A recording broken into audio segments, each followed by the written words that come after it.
And I'm also live streaming on YouTube channel. Second. And then, yeah.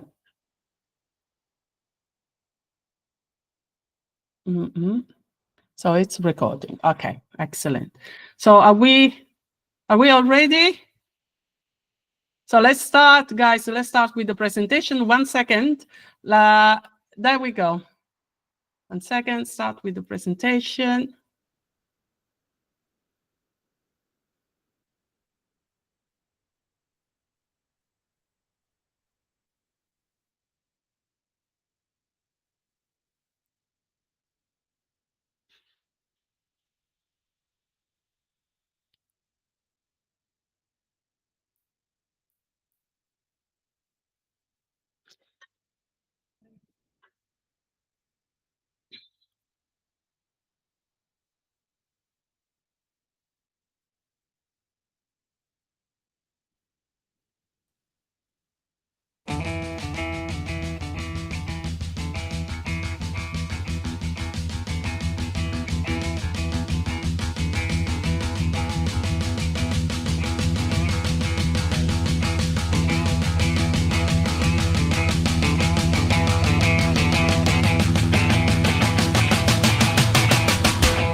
Hello, good afternoon. Can you hear me? Yes. Good afternoon, everyone, and welcome to the 5th episode of Join, the Textile Revolutionary Movement, an informative podcast produced by Enjoy Vintage Sustainable Fashion, a no-profit association, self-funded and free from any political party influence or sponsorship. My name is Iri, and I am the founder of this insightful revolutionary movement, aiming at gathering international leaders, campaigners, strategists, solutions providers, and leading academics, joining the panels from India, Africa, US, Denmark, UK, and other major European countries. Can you believe it? Soon we'll be marking the 1st anniversary of the foundation of this podcast. So we will celebrate this milestone with a special edition, so stay tuned. Today, I'm joined by an incredible group of panelists from across the globe. They all gather here today to add their valuable contribution and suggestions, practical solutions to the topics of discussion that today we're going to analyze. So The first topic of discussion, the first panel, will be the great political powers in conjunction with corrupted governments and institutions ruling the fashion industry. They are actually dominating and obstructing the development of local ethical fashion brands and altering the entire supply chain system in Africa, in Chile, India, Bangladesh, and Europe. So let's go and see in depth some facts. Every year, we produce 132 kilos per person of general waste, of which at least 60 million are made of food waste. More than 12 million tons of textile waste are generated just in the EU. We are responsible for 12 million textile waste, of which only an insignificant fraction is recycled through adequate channels.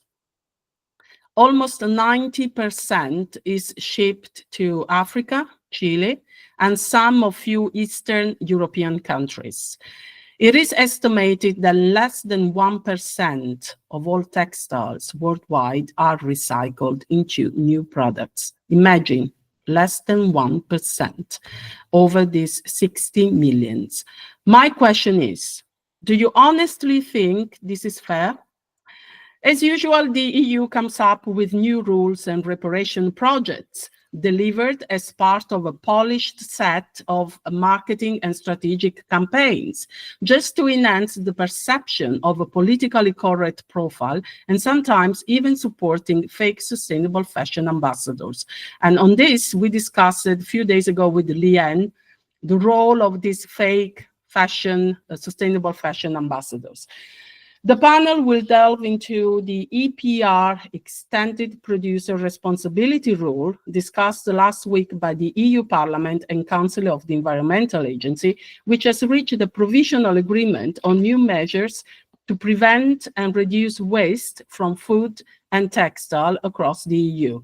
The EPR rule will enforce producers to cover costs for collecting, sorting, and recycling waste textile.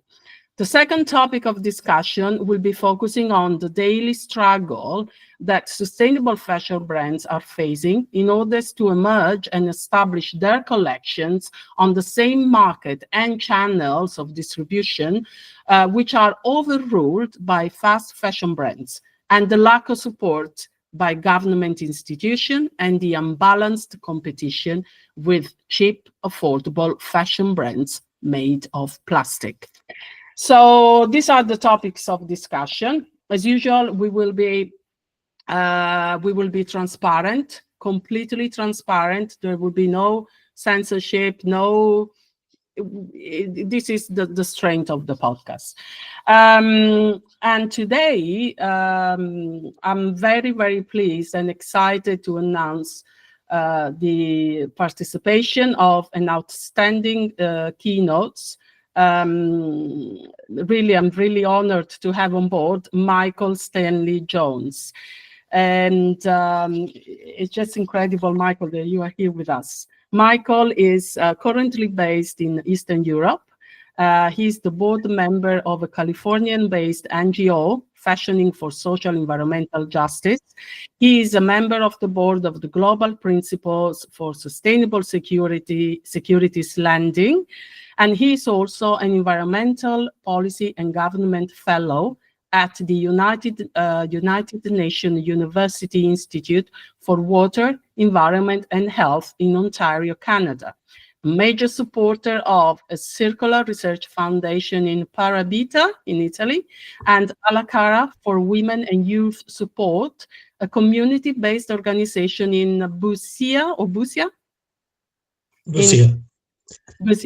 Michael will share his strategic thinking on laws and EU regulation. He will help us understanding the validity of this resolution, if they are applied in real life, and if the governments and industry leaders will actually respect and honor this new resolution, or will find some useful escamotage to avoid the application of the law, favoring corrupted governments, fast fashion brands, and ludicrous corporations.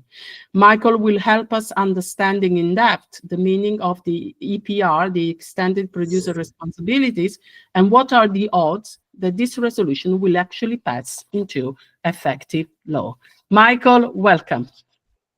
Thank you very much, and welcome to all of our panelists and to all of our guests. I first want to put some context around the new rules that were agreed in the deal announced on February 19th between the European Parliament and the European Council. It's often said that we need to transform fashion, the fashion industry today. I want to point out that we already have, in the last 6 days, utterly transformed the textile industry and through it, global fashion.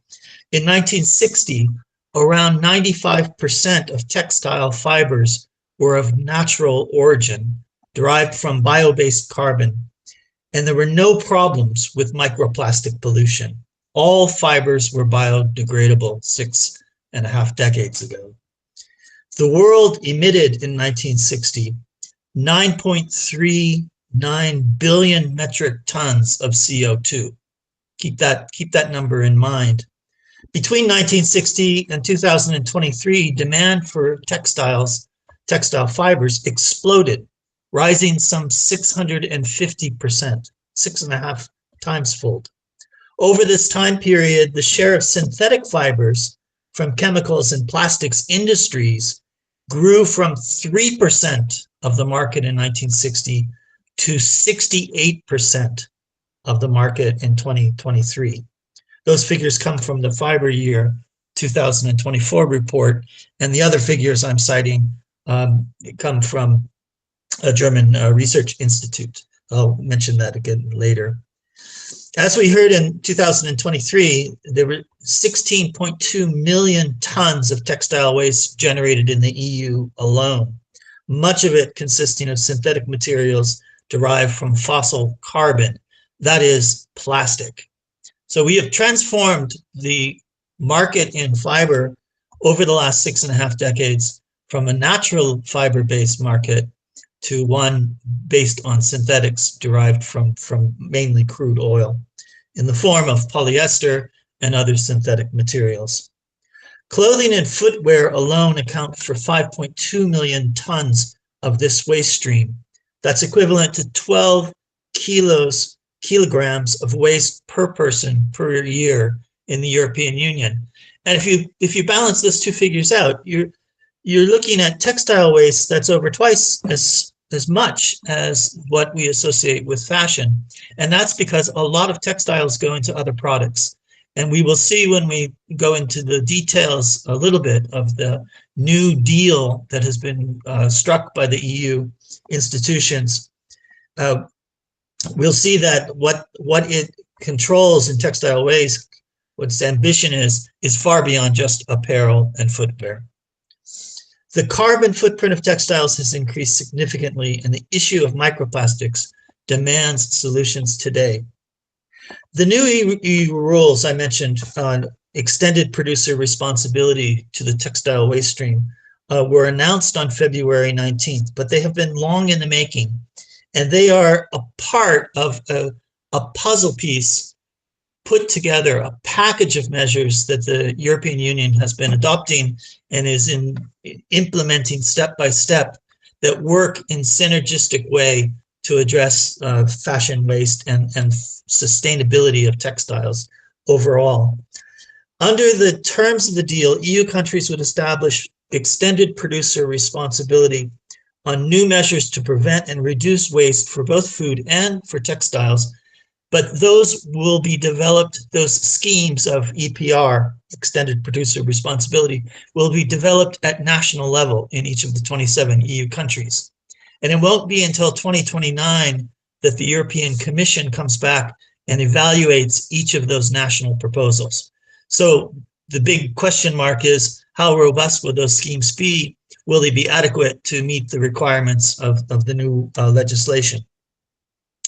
The new rules cover products such as clothing and accessories but also footwear, mattresses, blankets, bed and kitchen linen, curtains, and hats. That's for you, Leanne.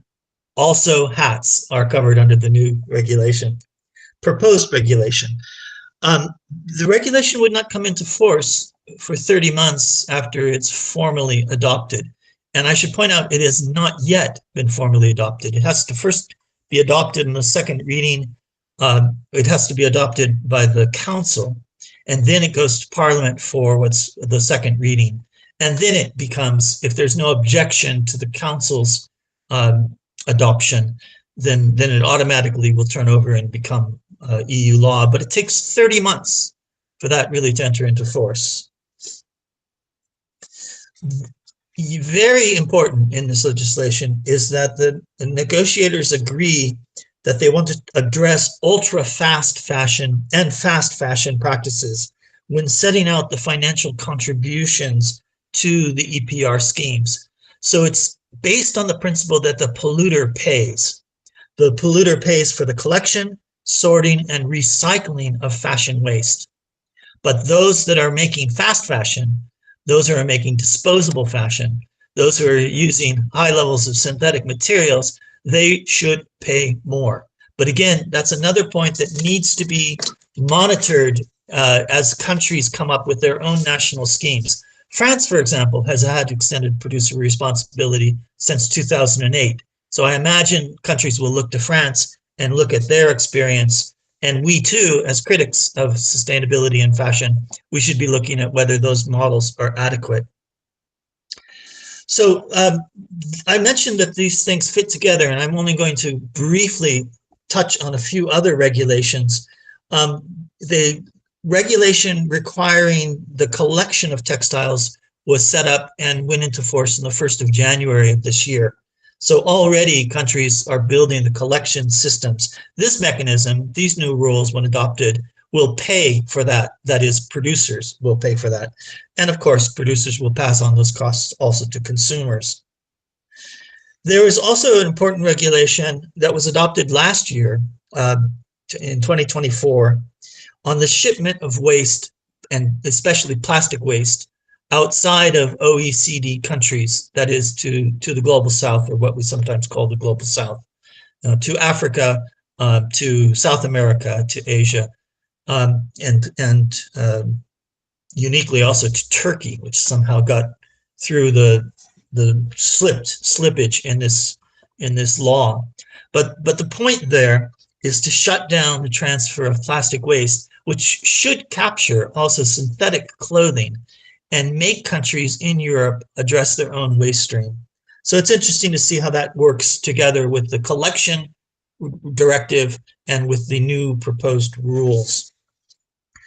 Blended polyester should go out of fashion based on the new political economy suggested by these rules. Let me pause there. I have more material, but I want to leave time for others to speak, and then we can come back and talk about other solutions that would promote sustainability in the textile waste stream, textile market. Please, Michael, if you want to go on, I mean, you have time.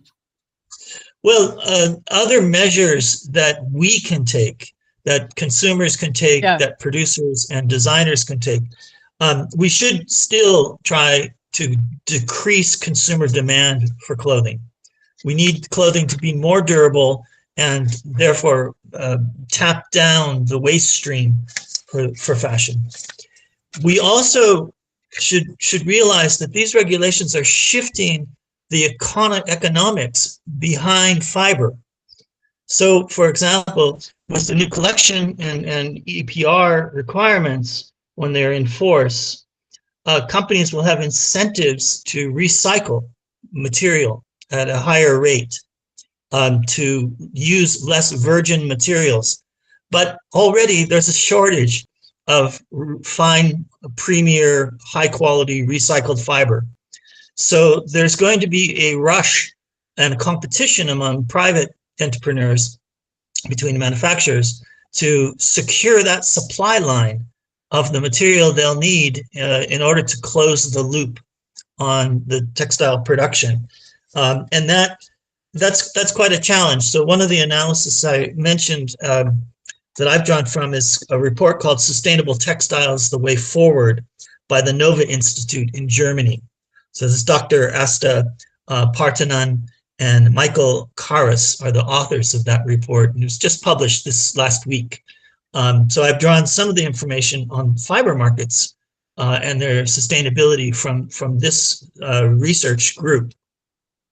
And one thing we've seen is that sustainable fiber markets are in trouble. They're not growing and coming back. They are still losing market share to synthetics. And that's bad news, especially if we're going to address the microplastic and plastic waste stream problems and the associated export, the environmental injustice of sending plastic to the third world or to the developing world to be treated. So these problems link up. There are some hopes that bast fibers, such as jute, which is 75% of the bast fiber market, flax, hemp, rami, other alternatives. These have a small share of the market because they're expensive, and they're expensive because bast fibers are hard to process, unlike cotton, which basically drops off the vine. I'm being poetical here, but you have to do more processing, and so it's more expensive to raise this kind of fiber.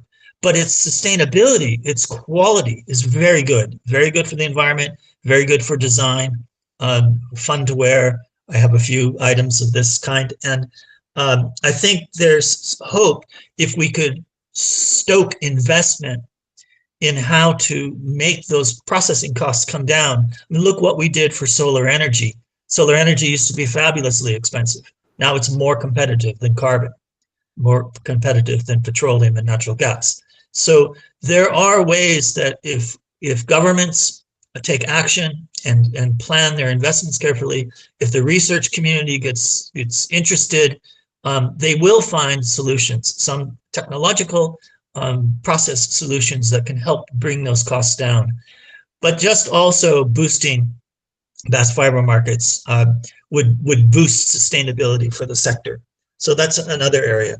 A third, which the Nova Institute Research Group looks at, are cellulosic fibers and man-made cellulosic fibers, so-called MMCFs, which includes things like viscose and lyocell. And these are mainly derived from wood products, famously good practice from waste wood that otherwise would go into the waste stream, so recycled wood.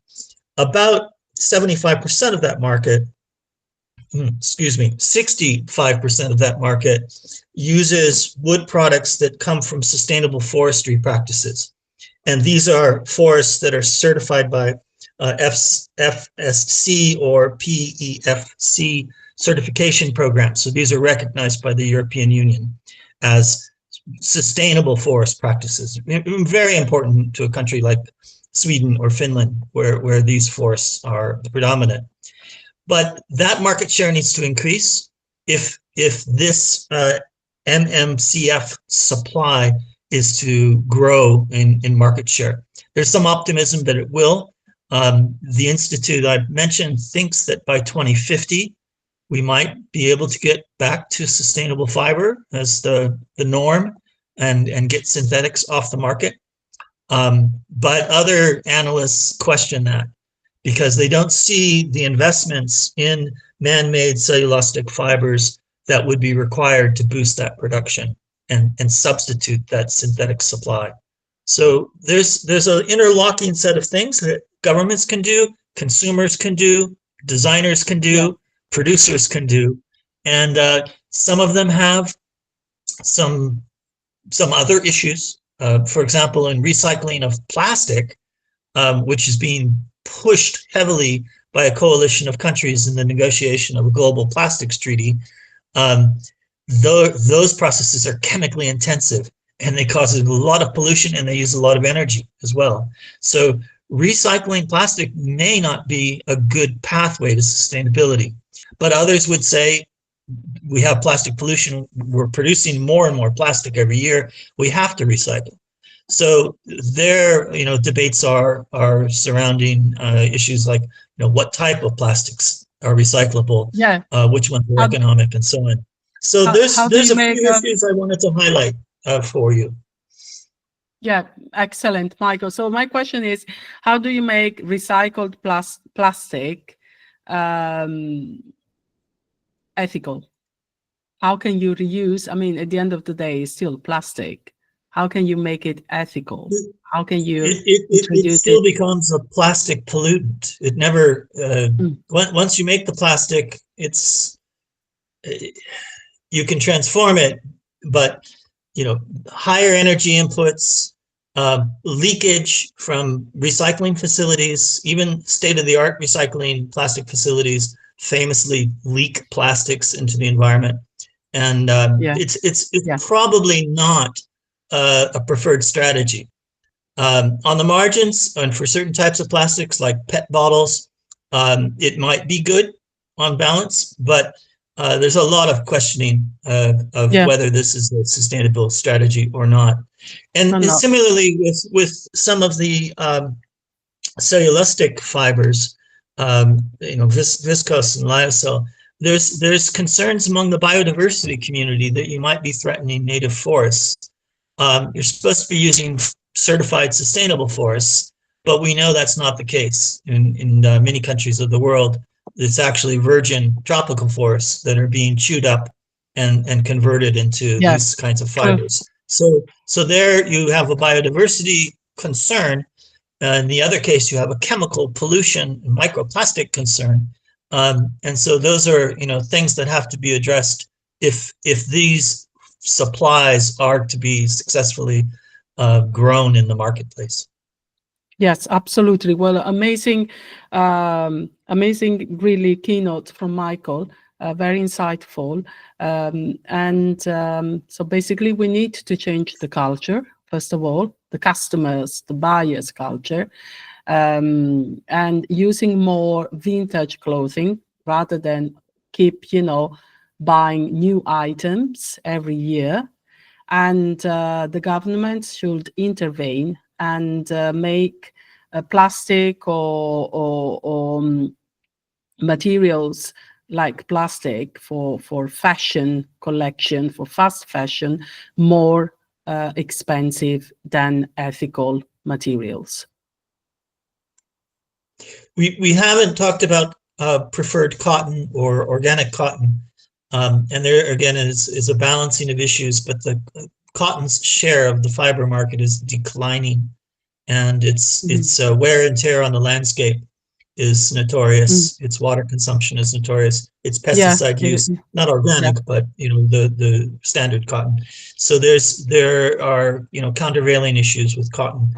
Cotton does not look like it's coming back anytime soon. Okay, we need to find new solutions then. Michael, thank you very much for your keynotes today. And of course, there will be other question afterwards for you. Right now, I would like to introduce our second guest for the day. Is Dr. Leanne Thiel-Rutkowski, joining us from Lincoln in Rhode Island, United States. Leanne is an impact fashion strategist, a peer review contributing author, an expert in sustainability challenges in the fashion industry. She's also an accomplished writer, and she's the founder of the Impact Fashion Hub. Leanne is the major supporter of this cause and podcast. She has been with us since the very beginning, and she will reveal the hidden truth behind ambiguous laws, fake sustainable fashion ambassadors.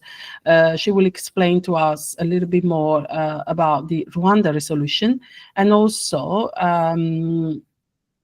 she's being a best-selling author. She will share more details today on the launch of her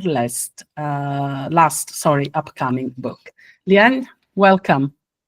Thank you so much, and good morning, good afternoon, and good evening. And I have a lot of questions for Michael, so should I save them for the end? Yes, if you want. Or you can just, Well, you as can questions just. and comments, he brought up some, I think he did a fabulous job highlighting, these regulations and at the heart of the issue of the fashion industry challenges are really the regulations and this concept that has prevailed for a century in its self-regulation. So it's coming up with these regulations, fine, but are they enforceable? And who does the enforcing, or are these things that people sign on to give their jolly best effort to, or is it really going to produce a result? So I definitely have some questions for Michael. I think it was just fabulous listening to that. So I want to thank, first of all, thank Erie for developing this podcast and bringing these wonderful people together. I just look at all the panelists and I just start smiling, because if you put us in a big box and shipped us around the world, we would solve this whole thing. We would solve this sustainability problem in the fashion industry, because we're all no nonsense in what we call boots on the ground. And I did want to make a comment that some podcasts are awesome, some are impactful, some are informative, some are incredible boots on the ground, real-time guests. Oh, that would be this podcast. So I'm so happy to be part of this. Thank you so much, Glenn. It's Congratulations really. to all the panelists for being here and putting the time forward, because we do make a difference. Thought I would just start. We talk about being boots on the ground, and I think it's interesting to hear what people are working on and what actually is being done and what is it like behind the scenes. So I thought I would bring up a few of my current projects, and then get into some of the what we call influencers in the industry, and I will have a great discussion on that very soon here. But we're talking about the secondhand clothing industry, and it's basically an industry, and unfortunately it's actually a growing industry. So all the talk that and all the research that's going into how to dispose of it, how to recycle it, how to upcycle it, it's still a growing industry and it's still a huge issue.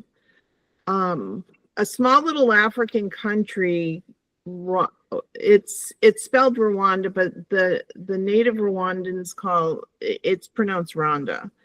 So Rwanda had enough of what the secondhand clothing industry was doing to their country. So they put an end to it and they stopped it from coming in.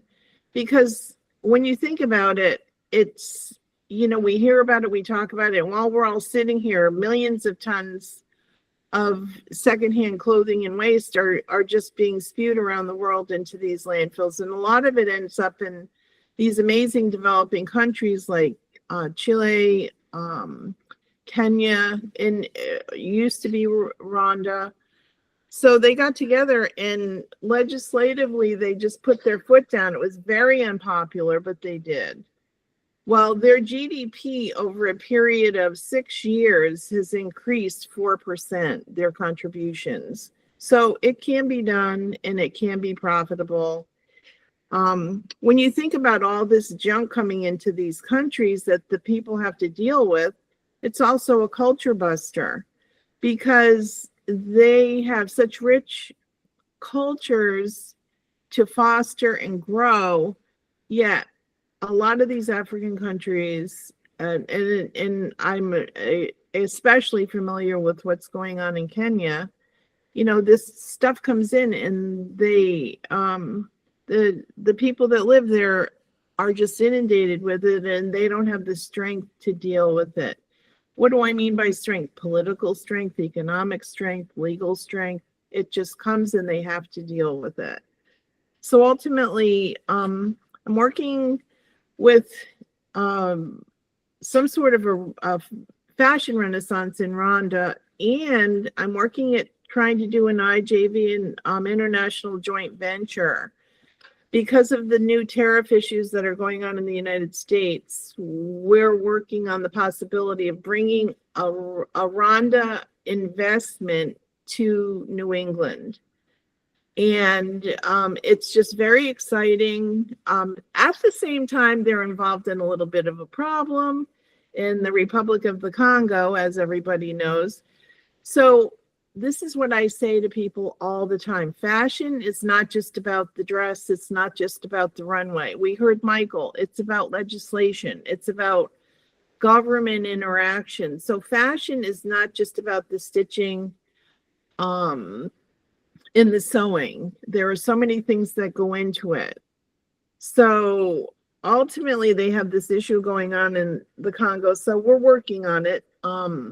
But it's living proof of what I've written about, what is out there in terms of what fashion really is, and it's not all great. Let's see. I don't mean to say it's not all great. I'm just saying that it does, it makes people feel good when they wear these clothes, but I don't know how people in the audience feel, in the panelists feel, but sometimes it's a little unnerving knowing that the shoes I have on might take 400 years to break down in a landfill. I mean, that's really interesting. So I would much rather have a nap fiber that you could throw in the backyard, dig it in your garden, it would decompose, and you don't have to worry about it. So that's the Rwanda project. There's more to that, obviously, that I really can't really talk about. But I think it's so exciting to see such a small country. And Michael is in a landlocked country in Central Europe. Landlocked countries have their challenges. And I just think they're just amazing. They're doing an amazing job. And I'm so excited about what's going on there. Working on the new book with Springer Publishing. My editor, Dr. Miguel Gardetti in Argentina, is the director of studies on sustainable luxury and director of the Sustainable Textile Center there in Argentina. And I feel so blessed to be part of this project because it really puts the fact that it's a peer-reviewed book puts, like Michael said, you have to have the facts. You can talk about things, but what are the facts? So that makes sure that even though their eyeballs might start wiggling in their sockets when they're reading this stuff, they know that it's based on facts.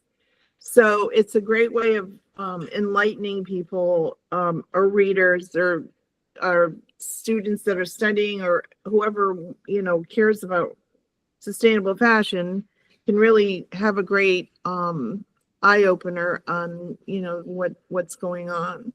The book is going to be Sustainability Challenges in the Fashion Industry, Racism, Patriarchy, Colonial Violence, Cultural Extractivism, and my contribution will be elitism and the neo-colonial mindset at the core of the fashion industry. And it's a pet peeve of mine. It's not just a pet peeve, but it develops actionable work, and that is brings us to mind the real fashion industry. And we talk about fast fashion, ultra fast fashion. I don't care how you call it. It's crazy. So we have influencers. So we have these young models, we have these movie stars and their influencers, whatever. But we cannot lose sight of the fact that one of the biggest, or I would say the biggest influencer, fashion influencer that does impact fashion is Anna Wintour from Vogue magazine. And she is in charge. She is probably, and I'm not picking on her because she's got a great gig. You know, she's making tons of money for the magazine. They do write about sustainability here and there, but ultimately, I'm still in shock that she was awarded the Presidential Medal of Freedom here in the United States. And I'm like, for what? So she started at Vogue, I believe it was in 1988, over 30 years ago. And it's interesting because when she began at Vogue, the idea, and think about it, Michael was talking about, you know, the natural fiber, and now we're, you know, back in the 60s, 70s, it was gone by the 80s as a predominant textile for producing clothing, and then it went to the synthetics and so forth. But when she started in 88, immediately the shift began. So you could almost call her the, you know, the creator of the concept of fast fashion, because she started splitting luxury fashion and, you know, you could wear a luxury Chanel jacket with a pair of jeans. So the mindset of the fast fashion just started catching on. So what happens when things catch on in the fashion industry and it becomes a trend, you start producing more. And then the offshoring started in Asia. No longer are they making clothes here in the United States or in Europe. They're, you know, the production is predominantly in Asia. So here, you know, we have 430 million people involved in the textile and fashion industry. A great percentage of that are women. And ultimately, when you have somebody like Anna Wintour, and even in her, the movie, The September Issue, I don't know if anybody's seen the documentary. I have, right, yeah, I've seen it.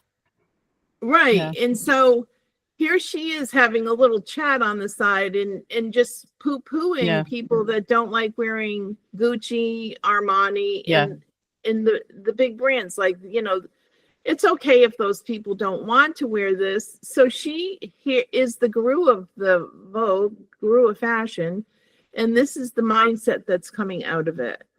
So I think it's beyond laughable that around 2022 she decides that she's going to have more of a focus on sustainability. Well, what happened to the last 35 years? So unfortunately, it's just the way it is. And really, how sustainable can she be if her September issues have 80, you know, they're like 80, 150 pages. And a lot goes into that. And the women that are working, out of the 430 million people working in the fashion industry, and Anna Wintour can dismiss $50,000 on a botched fashion shoot that she decided to not use. It must be nice if you can just dismiss $50,000 on one small part of a project while all these women are sewing clothes all around the world, and all the spoils of your work are being dumped in landfills. And I want to let everybody know that when we talk about this going to landfills, it doesn't just go to a landfill and somebody just drives down the street. Oh, wow, there's the landfill. In Kenya, in Nairobi, along the Nairobi River, there are people that actually live there. So and I believe Dandora is the big dump there, and they in 1973, it wasn't supposed to be used as a dump anymore. And here we are in 2025. It's still being used. So all of the poisons, all of the toxins are all washing down the river. There's no sanitation. So these people are just they get sick. I mean, what do? You can't grow your crops on land that's been, so you see where this is going. Oh my God. It's not a walk in the park. Let's put it that way. No. It's just understanding it. So basically in toto, the key figures, and also Bono got a Medal of Honor of Presidential Freedom. I'm like, what? Because of, I don't know, his work around the world. Well, don't forget Bono was the CEO with his wife Allie Houston of Eden, and they are the ones that were using Africa as a marketing tool.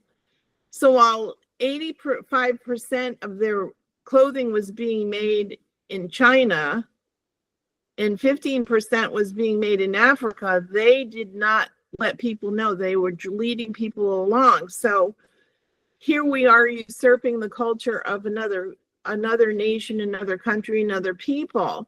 So who is making out there while he's flying around on private jets of Louis Vuitton? So they once it was made public, then they came clean with it, blah blah. But it's like, if you find out about these things, it's one thing, but you can't say this is a good thing, this is a bad thing. It's what it is. And these are issues and challenges that we really have to really address. Colin Firth was an Academy Award winner. One of his wives, Livia Firth, very well known because she started the Green Carpet Challenge with Stella McCartney. So between Stella and Livia, I've had it. Okay. So yes. Yes. So imagine my surprise that Livia Firth just closed her EcoAge, which was a big she makes money off of sustainable fashion because she found a way to be profitable but not productive. Yeah, she's done some things, but think about it. When she was working, I think it was about the same time as the Green Carpet Challenge, around that she launched with Stella McCartney. She got into the business of an eco brand with Marks and Spencer. At the time of and I've talked about this before, the war going on in Syria, orphan children put on trains, sent to Turkey, showing up in sweatshops. Well, wow, imagine my surprise, imagine the world's surprise that Marks and Spencer was having clothing made from these factories where the children were found. And Livia Firth, our Green Carpet Challenge person, is also part of this. So, and it's a my bad moment. So, they sort of drop what they're doing and move on. They get caught, boo boo. So there is a lot of profit in using humans as slaves. The fashion industry has figured that out. And these celebrities have figured that out, turned a blind eye. So now her EcoAge is closed because they were supposedly got hacked. Well, they're coming back with revenge. Well, imagine my surprise when I see about a week ago, her new focus is exactly what I do. As a matter of fact, they use the exact words from my website, and they're launching their new marketing scheme. And I said they couldn't even change the words. So I took a screenshot and sent it. These things happen. So Michael, Andrea, Sonal, Sangeeta, Meta, and Erie, these are warriors. This is the real boots on the ground. This is what's going to solve these problems. And I was a guest lecturer at the Fashion Institute of Technology in New York City, good old NYC. And I am in a sustainability class, the professor. And I'm telling them about, one thing or another. And one of the students raises her hand, and I'll never forget this. She says, Doc, she says, why is fashion the way it is? She said, because if I don't wear, an Hermes belt to a party, people look at you like cross-eyed. Well, those belts cost $500 or $600.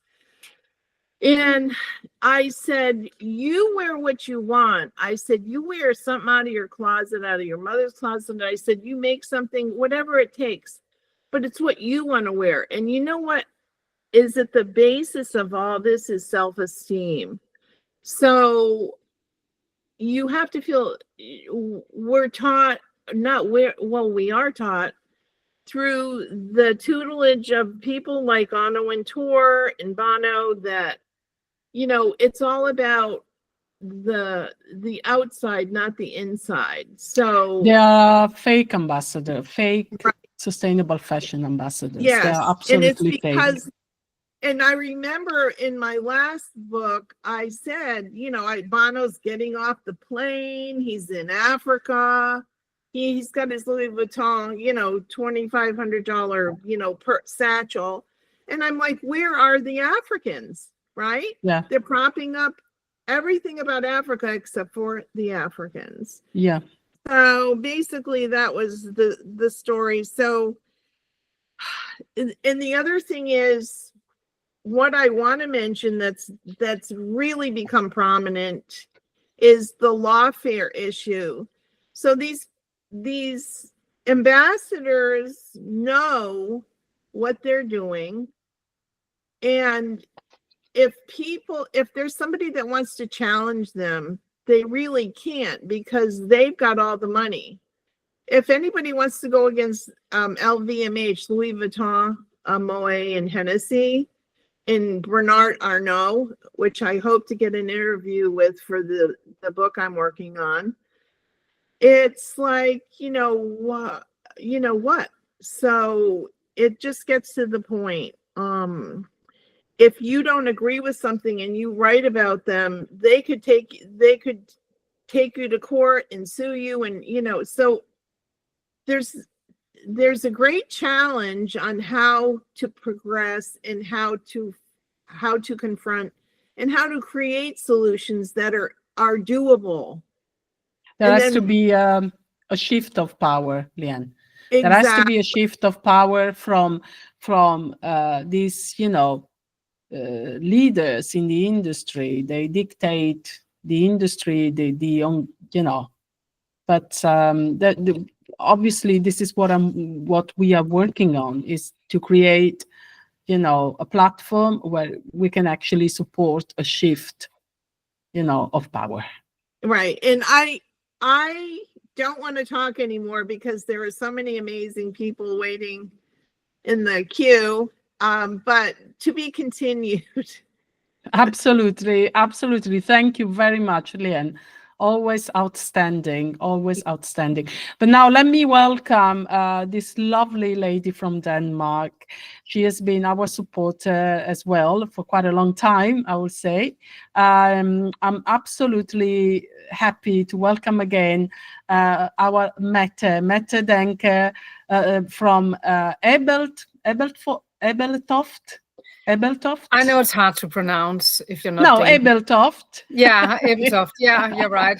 Ebeltoft, Central Denmark. Mette is also has got an outstanding background. She's a senior advisor, high performance coach, and a former member of the Danish Parliament and the founder of You On Track apps. And she's currently advising, also she's coaching also, politicians, corporates. So she's absolutely amazing. So I'm happy to have you here today again, Mette. So Mette will help us understanding how these resolutions work from a politician point of view, if I may say, I may use this expression. Sure. And to what extent we can trust new laws and the work of government and politicians. How can we trust them? Yeah. Thank you very much, Iri. And I want to thank you for bringing this amazing team together. You're really good at picking up the right people. And Thank you. and like Leon said, if you put us all in a box and ship us around the world, this would be awesome. And if I you- will do. I will Yes. do. I will do. I'm planning a live event, so Yes, definitely I will sure. box you into a live event. That would be so awesome.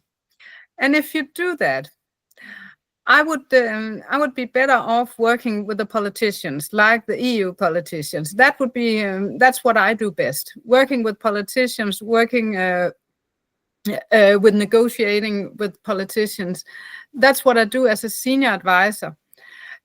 Because I was a parliament member for 11 years, so I know the language they speak, politicians, and I know whenever I see a law, I know how to react on it. And to be frank with you, with this new EPR, just if I could say, I was a spokesperson for consumer matters.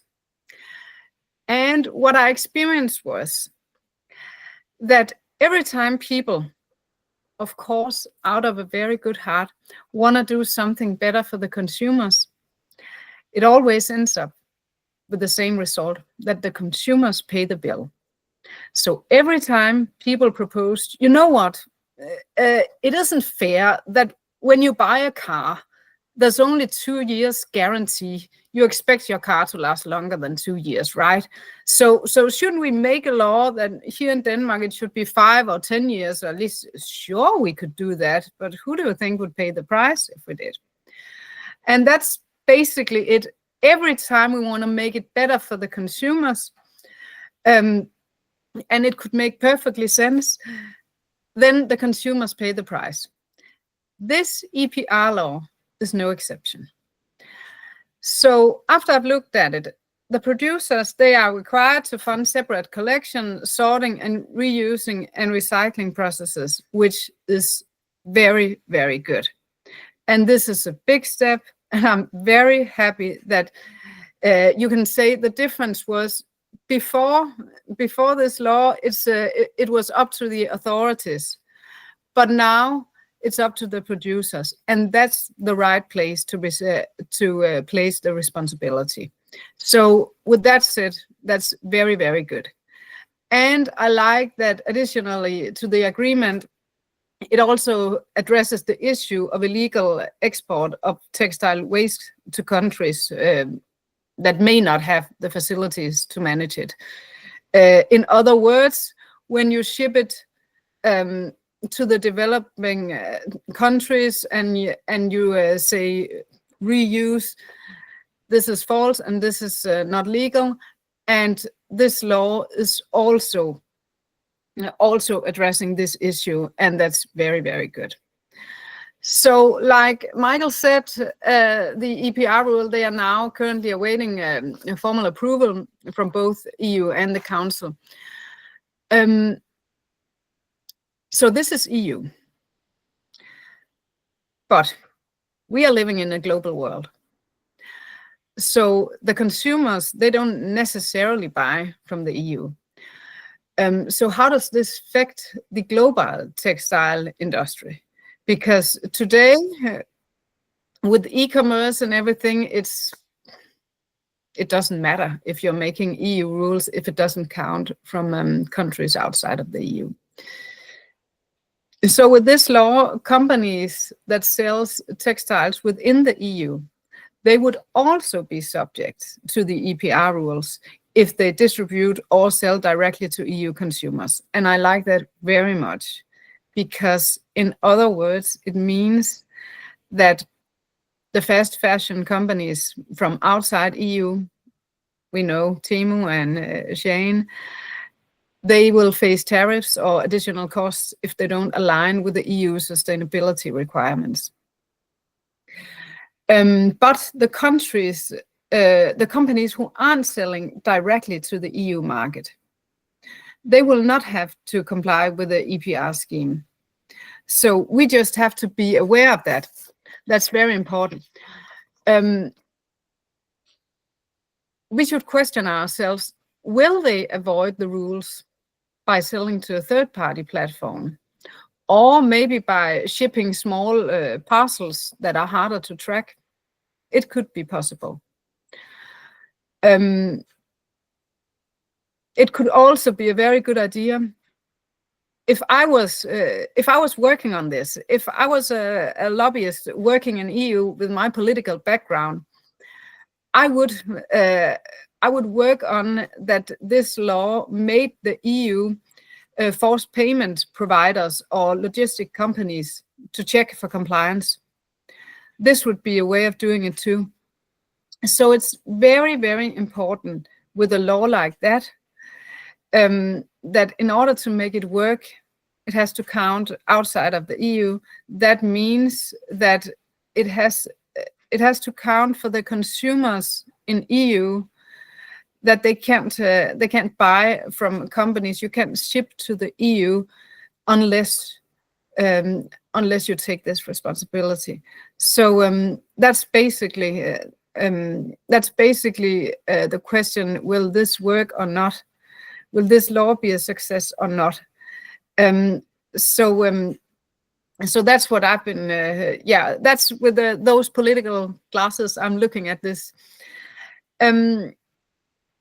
So what happens next? The rules are being finalized, but if EU embraces them, Temu and Shein and other companies, they will need to register for EPR in each EU country they sell to and contribute, and they have to contribute to waste management funds as well. So that's very, very good.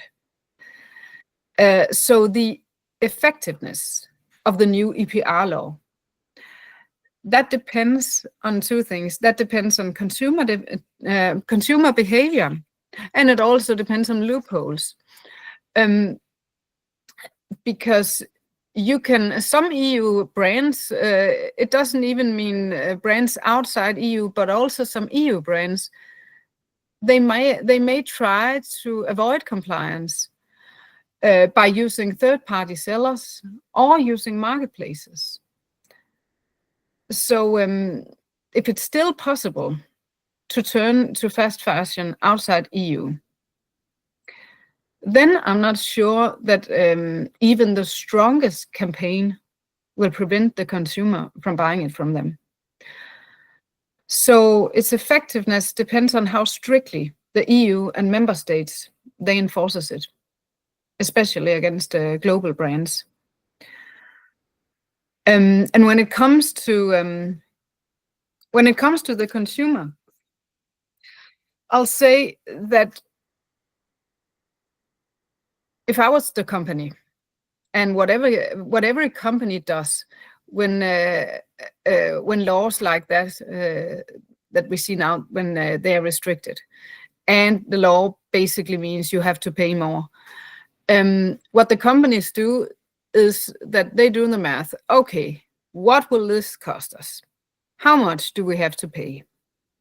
Okay, and it also means that if we look at our sales number for the last year, it means that we can cut off 10%, because they might find other.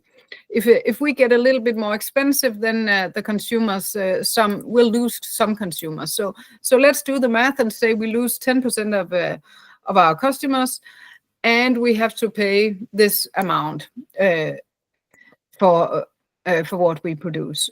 And of course, they divide it into the items they're selling, and the consumer pays the price. So it's basically doing the math. So no matter what, this will cost the consumers. So I just hope that this will affect globally, and that the law will be enforced in a way where it's not possible to to do it otherwise. That's basically so. This law has to be watertight, I would say, really, and if it and then it will be a success, because no matter if it gets a little bit more expensive, if it's not too easy for the consumer to buy it elsewhere, then this law will turn out to be a success. I'm pretty sure of that. So that means so far, this is very good, but it's how the law is enforced that we're looking at. So that's basically it. Thank you very much, Mette. So we need unity amongst the governments when it's down to enforcing new valuable resolution like the EPR. We need unity, we need compromise, and we need obviously that all the countries comply to the same rules and regulations, so that the cost, there isn't any variation of cost. They don't make it cheaper to buy an items in other countries, so it has to be leveled. Yeah, sure. But with this law, it means you can't ship to the EU unless whenever you ship to the EU, it has to be cost. Yeah, exactly. So in this way, it's very good. But it also means that you will see more people buying vintage clothing, secondhand shops as well. Yeah, definitely. Yeah, so, I mean, extending the life of garments when it's down to second-hand clothing, like vintage clothing. And most of this vintage clothing from the 80s or from the 70s, they do not have all the plastic that we find today in the I mean, there is a difference between vintage clothing and second-hand. Nowadays, today's not second-hand, because the second-hand of today's, it's basically it's all second-hand coming from fast fashion. So it's very cheap, low quality items. They've been worn once or twice, paid for maximum 10 euros each, and they've been thrown away. Obviously, the materials used for such a cheap items, they are poisonous. They will pollute. When instead, if we use vintage clothing from the 70s or the 80s, they are made with more sustainable materials.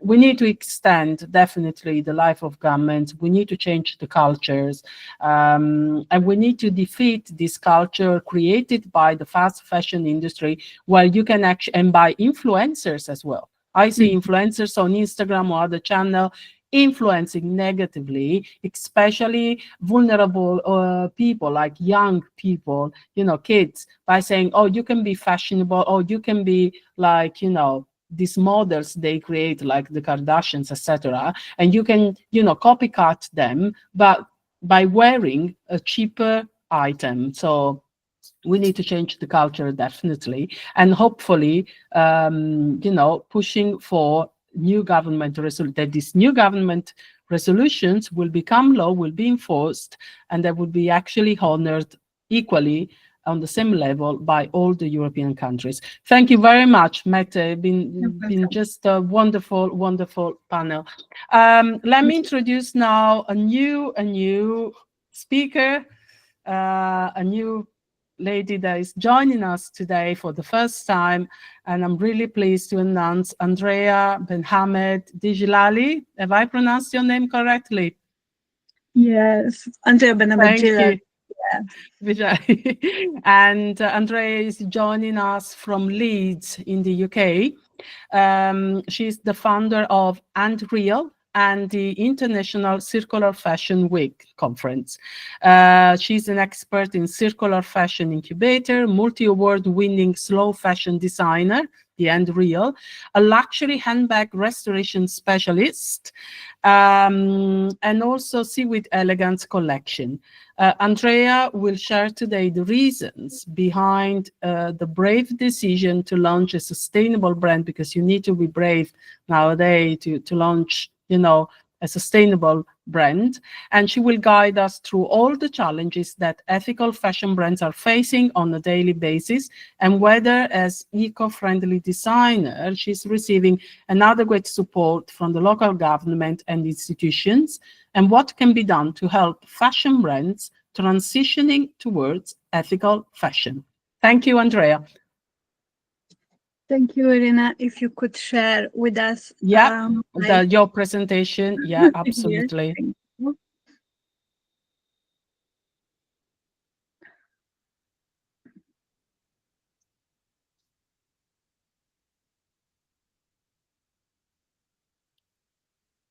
Yeah, can you see the presentations? Yeah. Yes. So hello everyone, and thank you for having me, Irina, on this today podcast. I'm really My excited. pleasure. Yeah.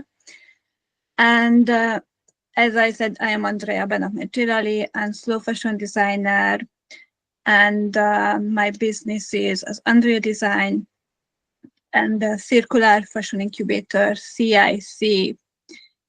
And at the second, if you put the second slide,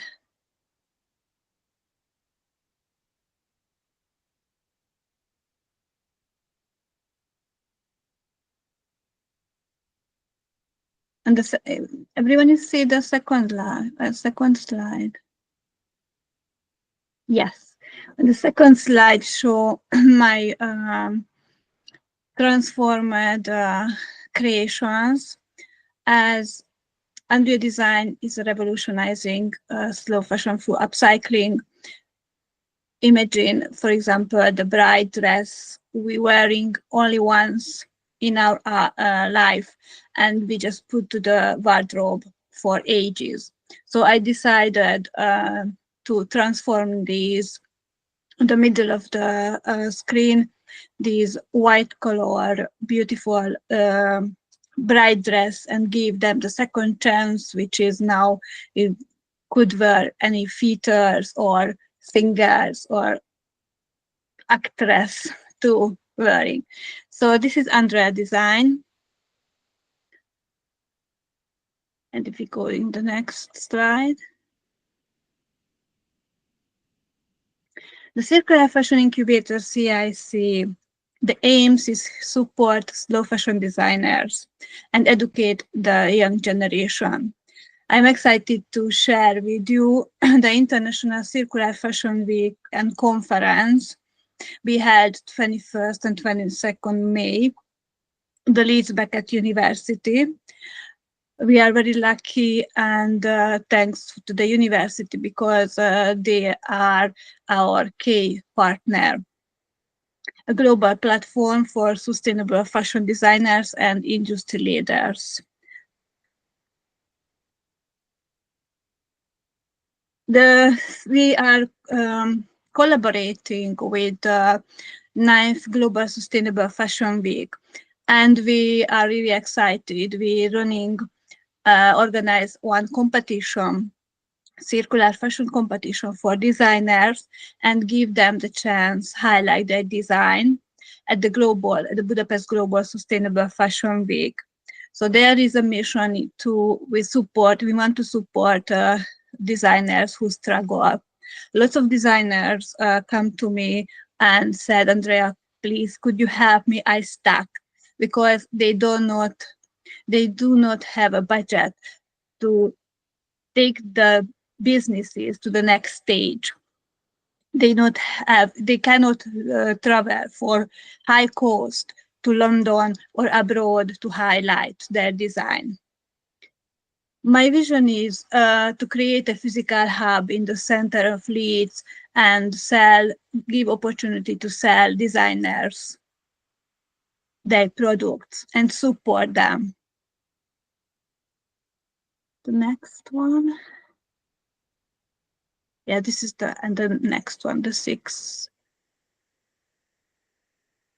The other project that we are working on, the Little Circular Fashion Designer Academy. The program is designed to educate the next generation on sustainable living and the circular fashion. This academy is children age 9 to above, and we will teach them such as hand stitching, tradition techniques, upcycling, recycling, and of course the sustainable living. Just imagine if these children will grow up with eco-conscious mindset, and they will later on set up their own sustainable businesses. We have a fantastic team together who will teach the children. Next. Because we believe that teaching is a tool for transforming the fashion industry. We're always looking for collaboration and sponsorships. So if you feel anyway you could, if you want help to designers and you want to if you have same mission as the Circular Fashion Incubator CIC, we are really happy to help designers, and if you join us we could cooperate together. I think you could discuss this afterwards, Andrea, with our guest Sonal Jain Bait from India. She's a fantastic designer, so you can discuss that later. Perfect. So, and the last slide is the 10. Yes, the challenges. So what we're facing on, and I mentioned that lots of designers come to me and ask my helping, because many customers do not see the value there. So they're struggling to sell their products. Lots of customers do not see about the value their clothing, what they create. They see why I buy secondhand, this high price, if I could buy to the Primark, for example. And boutique owners often hesitate to collaborate with the designers on upcycling products. And also when lot of designers, why we have to help to the designers. So designers not sure about how they could set up the circular fashion.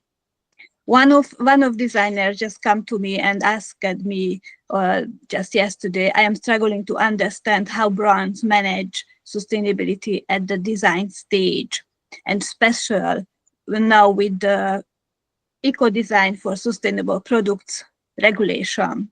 So this one is a question mark, and I think Michael will answer later on.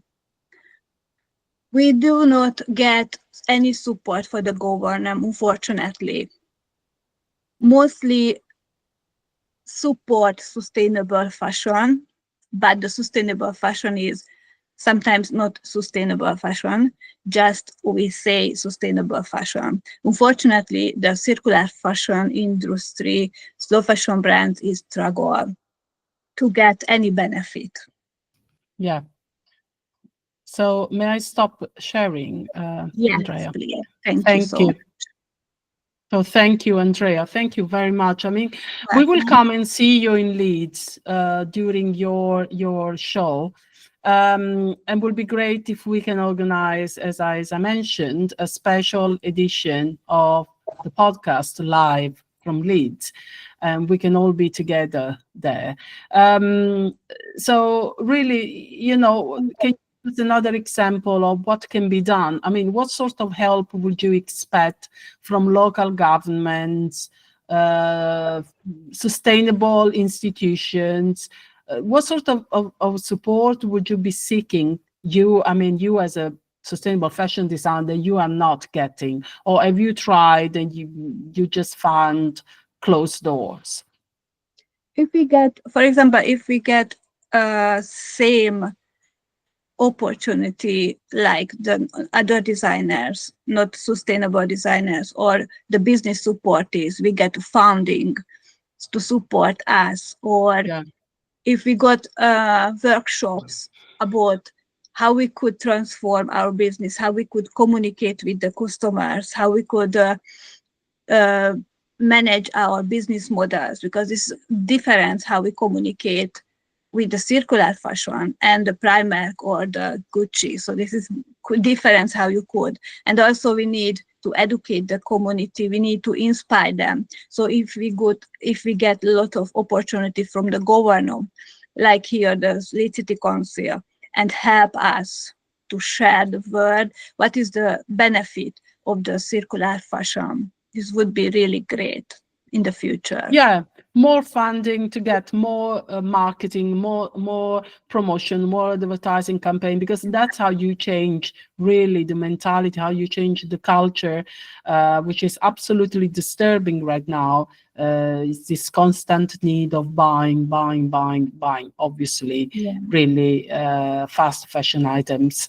Well, let's hope, Andrea, that we will get some results. We are working on it, definitely. We have the right team here assembled together, and we will come and see you in Leeds. Thank you very much. And you will always be, welcome in our platform, in our podcast. So thank you very much. Thank you, Andrea. So we'll save some questions for later on. I would like to introduce absolutely lovely ladies from India. She's our friend and supporter. She's already been with us for quite a long time now. I'm absolutely ecstatic really to introduce Sonal Jain Bait from North Goa in India. She's the founder of Mayu and Sustainable Earth Foundation. So Sonal will also illustrate all the challenges as well that fashion designers like her and like Andrea. So I hope the two of you can work out some sort of cooperation later on. So all the challenges that fashion designer using non-toxic products, because that's what Sonal does. Sonal is producing one of the few rarest underwear garments, non-toxic, made only by natural products. She works with local artisans, not with this corporations, and whether she's getting or not any support from the local government in India, and if she can illustrate a little bit the scenario in India, if the government and other sustainable institutions are supporting your work. So welcome, Sonal. Thank you so much, Edie. An amazing panel that you have put together, and it's my honor to be amongst all the amazing people working so hard towards sustainability. And I loved hearing everybody. It was amazing hearing Michael's numbers, and it's very alarming. Although I'm aware of these, I was thinking there were a lot more. But what he has mentioned, the percentage of increase of plastics in our clothing, right? We have it around us all the time, and how everybody is working in their own space. I will go back to a little bit about Indian history. Up until 100 years ago, there was no plastic made in India. Nothing was made out of plastic. Yes, there was no textile made out of plastic, and we've been making textiles for thousands of years. And we have given the world a lot of innovations and science and the number zero, and so we have been great innovators. I'm sure they would have even known how to create or make plastic if it was useful. And so the textiles never had plastic, they never had synthetic materials in it. They were thinking only about the health and well-being of the people and the planet, and they knew that it's all going together. And when I realized about this, that's when I started working towards it and seeing how we can scale it up. So this has been my journey of 20 plus years of developing natural dyes on scale, working with organic cotton, working with the artisans. But I realized that it's not enough. It's the whole entire supply chain, right? That is absolutely using toxic materials. And what I have been noticing is that when we talk about how India is evolving, we are in that cusp of a time where economically we have to become independent and be economically self-reliant also, and not be considered the third world or the second world of a country. So when we are thinking about economic independence, we are also exporting things. Yes, we are exporting what the world is asking us to export to them. And what we are noticing is that the world is demanding synthetic materials. The world is demanding us to create these materials. So we have laws which are getting stricter and stricter by the day, but on the other hand, the world is demanding something else. So the companies and the factories, so implementation is not so easy to do, right? So there are strong laws, and there are very, very strong laws on reducing the waste, reducing the plastics. But on the other hand, there is more and more synthetic material being made because that has to be exported and it's cheaper. There was a survey done by some of the companies where it was seen that even though the Gen Z or the millennial, they talk about sustainability, but end of the day, they go and buy from a Shein, or they will buy from a fast fashion company. So these are real issues that are happening. Our government banned Shein in India to allow Shein to sell in India, but a big corporation found a way, and they partnered with them, and that partner is bringing in Shein now. Shein can't come directly to India, but they have found a way of entering Indian market. Everybody wants more and more clothes and more things. I mean, how would you, even if the government is stopping at one hand, there are other companies who find ways of bringing it into the market. So it's a matter of implementation. How does one implement these rules? How does one bring about these changes? Yes, of course, it's all concerning. So my way of dealing with this was that I introduced a product which would use no plastic. So we don't use any plastic dyes, or nor do we use any spandex or lycra, which is very uncommon for an innerwear company to have. If it's okay, I would like to present. Do I have permission to present? Yeah, absolutely. I ask you actually to introduce a presentation of your work, please. Just a sec.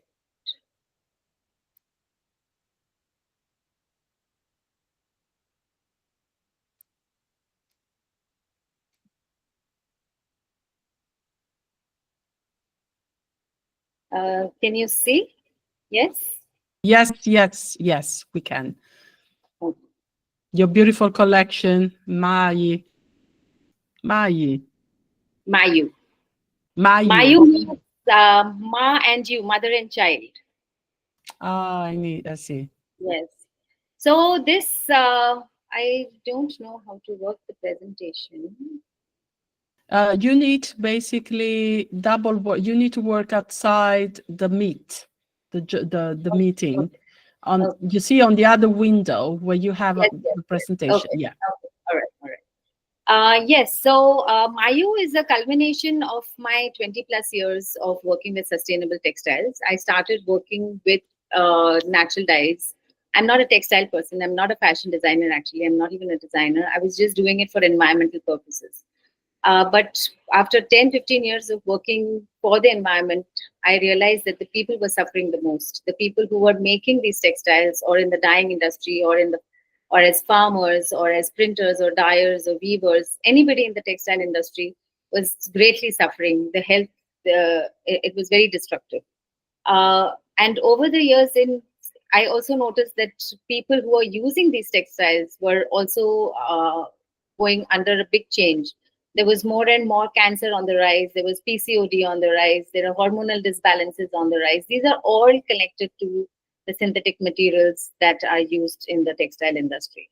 And I saw that more and more, now everybody knows somebody who has cancer. Everybody knows somebody who is suffering from some hormonal disbalance, right? And 60, 70 years ago, there was no such thing, because I did a survey with my grandmother and her contemporaries and my parents, my mom. they had never heard of such things. Yes. And as soon as more and more synthetic materials started coming into our lives, it started showing in on physical body, on people, right? So it was not just the environmental concern. Now the concern is of human survival also. How are humans dealing? How is your health dealing with this? So that's what inspired me to start this collection, or start the brand Mayu. It's the first brand in India which is non-toxic, and the first brand in the world to use handmade textiles also in the innerwear industry. And I'll tell you a little shortly why we use handmade innerwear also. So if you notice, most of our collection is all undyed, unbleached. We don't use anything synthetic in it. We keep it absolutely 100% natural, which is how it should be, closest to the skin and to the body. What inspired me was my personal experience when my daughter was growing up, and then there was a concern that she might have PCOD. And when the gynecologist told me that it is a possibility that she has PCOD, which most girls have it, that was very alarming for me, and that's what made me start researching on it. And there was not much research online, but there was just one research which shared that children are born with learning disabilities due to toxic exposure. And that made me think that how does the toxic exposure reach a child which is in the safest place, that is inside the womb? The only way it could reach directly to the child is when a mother is wearing a garment which is toxic and it is exposed to the uterus directly. There could be other ways also that the child is exposed, but this was absolutely direct. And I realized that it's not only our digestive system, also our reproductive system, all our internal organ systems are exposed to all the synthetic materials that are a part of our clothing. So it's not just whatever is happening to the environment. The environment is very resilient and very strong. Whatever is happening to the environment is first happening to the human body. So the human bodies will eradicate much faster than the environment. The environment is resilient; it will stay for much longer. So, with each undergarment, this is what is saved. And if we understand, the undergarment is a clothing which reaches the landfill the fastest, because it can't be shared, it can't be recycled, it can't be donated, it can't be exchanged. You can't do anything about the underwear. You have to throw it. And with synthetic materials on the undergarment, the only thing that can be done to it is be thrown on the landfills. And 50 million tons of underwear is thrown just in the US every year. So that's huge. So that's another reason that we feel that undergarments, many such garments which use spandex and lycra, it should absolutely be banned for health reasons and for environment reasons. We work with local, like Kiri mentioned, we work with local artisans, we work with women across ages, and we have seen how working with textiles and working with their hands has improved their mental health and well-being also. So when we are working on health and well-being, we are making sure that we are working on health and well-being of the planet, the people who are making it, and the user. All of it. It has to be a win-win for everybody. If it's not healthy and happy environment for the person who's making it, it's not going to work for anybody, not for the environment, not for the user. It has to work for every single person involved in that entire chain. So this is just a little sneak peek of, so these are our models. No underwear brand would make their models eat before they film them or they shoot them. We want our models also to be happy. We fed them well, and then we shot them. We took pictures of them. They are starved. They look very natural, very like real people, because yes. So innerwear companies starve their models before their fashion shoot and before any of the. So this is just a little collection of our. So we have for everybody, for men, women, and kids. So this is also fabric made from indigenous organic cotton, which is rain-fed. It just needs 4 days of rain. It doesn't need much. So India has had thousands of varieties of cotton. What Michael was mentioning earlier, that cotton is getting lesser and lesser consumed. India had 1,000 varieties of cotton, which was slowly and systematically destroyed to introduce the GM cotton and to introduce the cotton that could work with all the bears and the pesticides and all of that. But this India, there are some groups that are reviving the indigenous cotton, which doesn't need a lot of water, and it can be grown in any land, the driest of land it can be grown on. It is very resilient to the environment, and it doesn't need pesticides at all. So there is a group of people who are working very hard towards this. Of course, I'll come to the government side of it, what support government gives and what's happening. I'll just share what we are doing and why we are doing what we are doing. And the reason also why we are creating underwear and garments with these fabrics are because these are handmade fabrics. They are made on the handlooms where women are weaving them every single day. It is mentioned, there is a research done that fabric carries energy and it has health impact on it. So a polyester has zero energy, which is equivalent to a dead person. So it's basically it's made from fossils. So obviously it's a dead material. So what you're putting on your body is a dead material. So obviously it's not going to let you breathe. It's not going to make you thrive. Your body needs to breathe to be able to survive and to thrive. So this is why it's very important that we are using these fabrics, which are actually very healthy, proven scientifically that they are healthy and breathable for children, for adults, for women, for women who are trying to get pregnant or who are actually already pregnant also. These are some of our customers' feedbacks. So we work for the society, we work for the planet, and it's for the body. It has to be win-win for everybody. And you are winning. You are winning, Sonal, because it's amazing work that I can see there. Yeah. So do you get any support from the government or for sales and distribution? So the government has. I will stop presenting. So the government has many schemes. Yes, Iri, there are many schemes that the government has, which is for startups, which is for sustainability, which is for textiles, which is for women. If you have all women or at least 50% of women or one of the founders is women. So there are many such schemes which are supporting and promoting, but it's very difficult for it to reach to the real people. Yes, it's mentioned, they can't advertise it because it's a matter of ethics, apparently, that they can't advertise these schemes.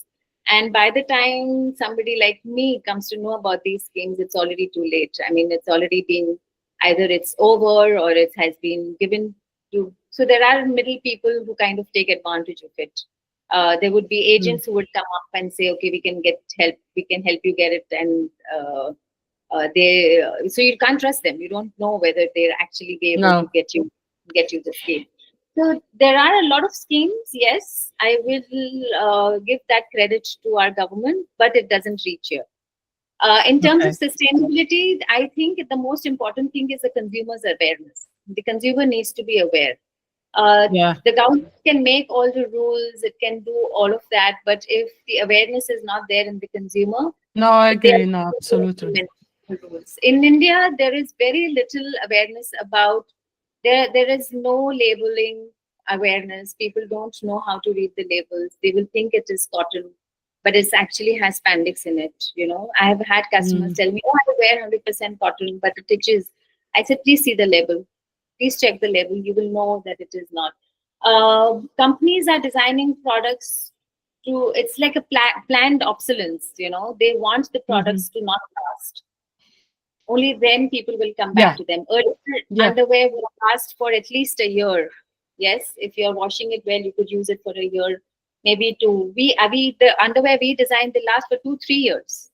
Yes. Yeah. No, but if I buy something from the market, it's supposed to get destroyed in 3 months, 4 months, and people should come back in 4 or 5 months and to buy. So to increase sales, they make this product so basically fragile, and just to increase the sale, That's it. Yes. And they don't care about the health. And then a crucial point is that you mentioned, Sonal, is the fact this is one of the few, if not the only garment that cannot be recycled. There is no market for recycling there. That's why it's key to use sustainable product and not toxic product. Also because of the health issues that you were mentioning before. So a lot of illnesses that before, like 50, 60, 70 years ago, they were non-existing, now have increased due to the consume and the fact that we put on our body poisoned material. And I don't see the earth, the planet, and the body as different. It's the same. Yeah, The it's the composition is the same. Yes, Yeah, the composition is the same. Only we are more vulnerable. yeah, Or we are. Yeah, So we are concerned about the earth. We are concerned about the water of the earth. We are concerned about the landfills. Why are we concerned about the landfills? It's because the air gets polluted, the land gets polluted, Yeah. the water gets polluted. Yes, and yes, the same way our body. If you're putting it on our body, it's like a dumping yard on our body, on our own body. We are walking around as a dump yard ourselves. Yes, if it's No, on our body, absolutely. it's going to go on the landfills. Yes, where else will it go? Right. yeah, So first we are suffocating ourselves, and then when we throw it, we suffocate the land. So we have to use materials which are biodegradable, which will let our body breathe, and automatically then it's not going to go to the landfills either. Yes. Yeah. So we have to have laws, very stronger laws, and laws is not enough. We have to have implementation, and there has to be a very strong consumer awareness. If the consumer is aware, if it stops using it, people will have to stop making it. There is no option for that. No, absolutely. And Sonal, we need to get your beautiful brand in Europe. I think we need to open up a new market, a new selling point, a new sales channel, and maybe cooperation with Andrea, with Andreal Design. Maybe if you can come to Leeds, who knows? Things may happen. So Let's definitely organize we need to bring it to Europe. And one other thing that I noticed, well, thank you, Sonal. Thank you very much for for sharing your story and your amazing collection. The other thing that I noticed in your presentation, which I'm very proud of, is the fact that you are only employing artisan local with empowering people, empowering women, and these ladies I've seen working, they are not under forced labor conditions, and they look very relaxed and in a nice working environment. So thank you very much for helping also the local population. We don't have to forget the infringement of human rights, which is perpetrated by the fast fashion brands. This is one other point that we need to discuss in the next, in future episode. Sonal, thank you very much for your panel today. Thank you. It's been a pleasure as always. And maybe we'll meet up in Leeds all together. Yes, I'm happy to answer questions at the end. If there are Yes, we are really running out of time. But let me introduce, last but not least, an amazing introduction today. We have Dr. Sangeeta Sharma from India. I'm very, very happy that you join us today. I'm grateful for taking the time. Dr. Sangeeta, she just joined sort of last minute, thanks to the amazing Liane, Dr. Liane Till-Rutkowski. Thanks for the introduction, Liane. And we have the pleasure of having this leading academic lady in India. She's basically the director of the Indian Institute of Environment Management in Bombay. And she is also an expert in social and environmental issues with a focus on sustainable development, she's been leading several projects and several international projects which are action-oriented, educational training and mass media programs.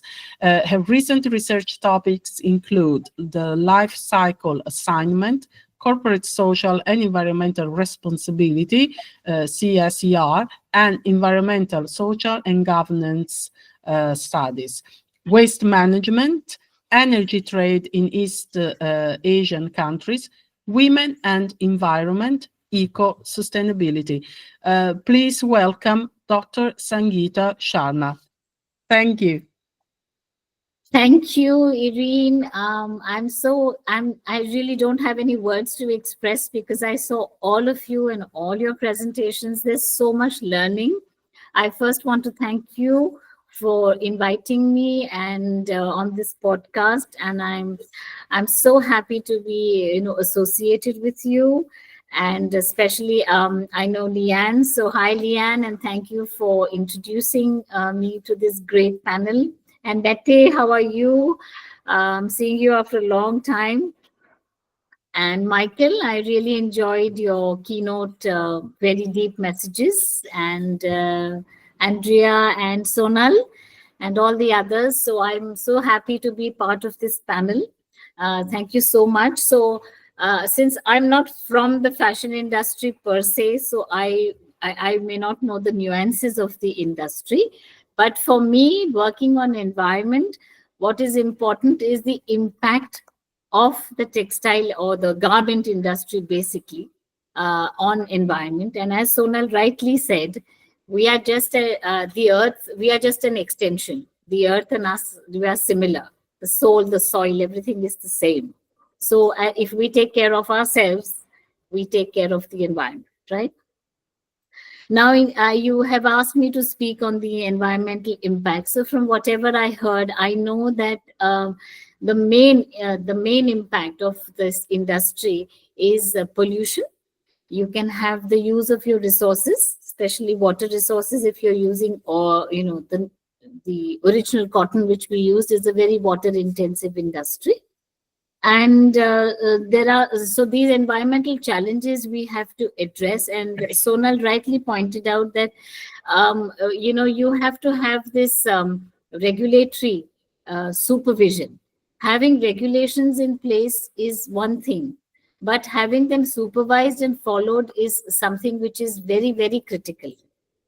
And she, rightly pointed out that we have laws, but we need, to really follow them. I'm also, thinking about how best you can have, since there is so much of water usage and pollution that is caused, we are also generating waste. In addition to the pollution, you're also generating textile waste. And how is that going? Is it going to the landfill? Is it being recycled? What is happening to that waste is also a matter of great concern. And as you asked me to speak about India, Bangladesh, these are countries which are actually producing for the globe.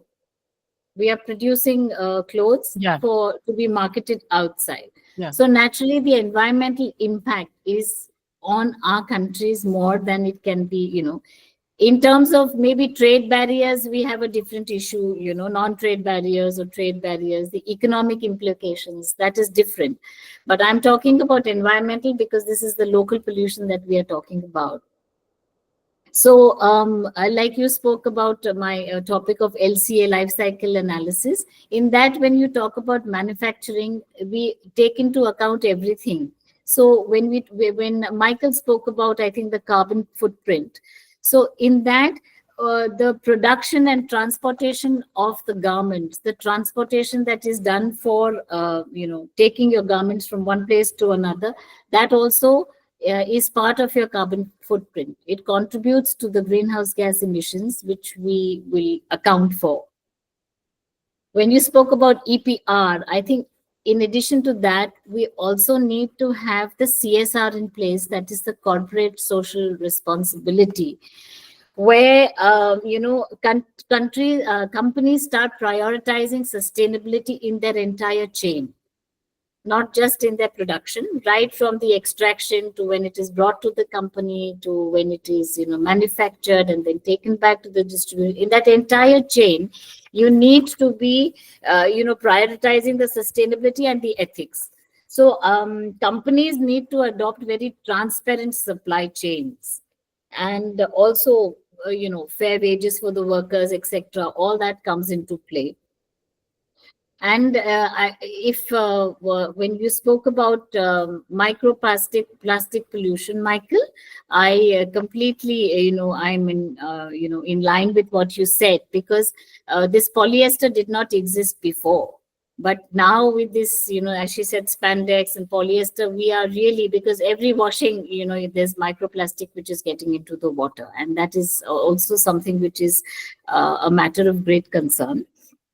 And I'm so happy, Sonal, that you are doing something using the organic material. And I, as somebody who's passionate about the environment, I would, recommend that you guys really take it up and get more and more people to produce, organic stuff like this. And another thing is about the dyes which are used in the textile industry. I think that is also, chemically laden. And I mean, I had recently a student, one of my interns, who did a dissertation, a master's dissertation on this azo dyes, and how, you can use natural dyes.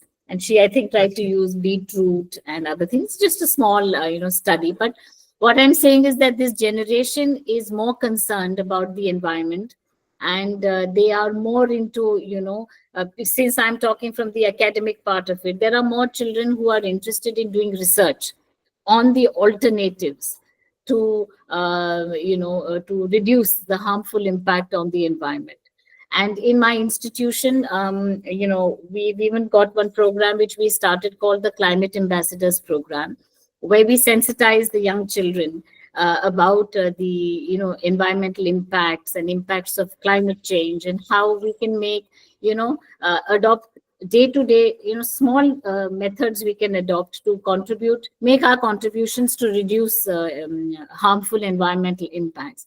And you'll be amazed to know that the children had come up with such brilliant ideas. I mean, this is yours as a textile industry, but overall, when we had a competition where we asked them to produce sustainable products, and we had kids producing models of solar cars. Some had some water treatment for industries, how you can treat effluents, but on a very small scale. So here what I'm trying to say is that if we encourage the youth, as Sonal spoke about consumer awareness and all that, so this is part of it, making the kids or making the generation aware about what they are doing, making sustainable choices. When we are talking about waste, why do you want to generate the waste? If I have the knowledge that this is going to generate the waste, instead of handling waste, let's not generate it, right? So these are, little, I think, just little things which we can do to contribute to environment. And even in the awareness campaign, you can have this sustainable consumption, campaign. Like Sonal said, people did not know about the labels. So, educating the masses about the labels is also very important, because you don't know how to read the label. The food that you eat, sometimes you don't even know how much, is the mix. They say fruit juice, but there's more of pulp, which is created, artificially than the natural fruit juice in it. So I'm sure it's the same with, clothing. Even worse. Sorry, even worse? Okay. All right. So so my main concern is pollution and waste, and how we need to handle that in a very sensible way. And this is not just India and Bangladesh. I think it is globally, because this is affecting all of us.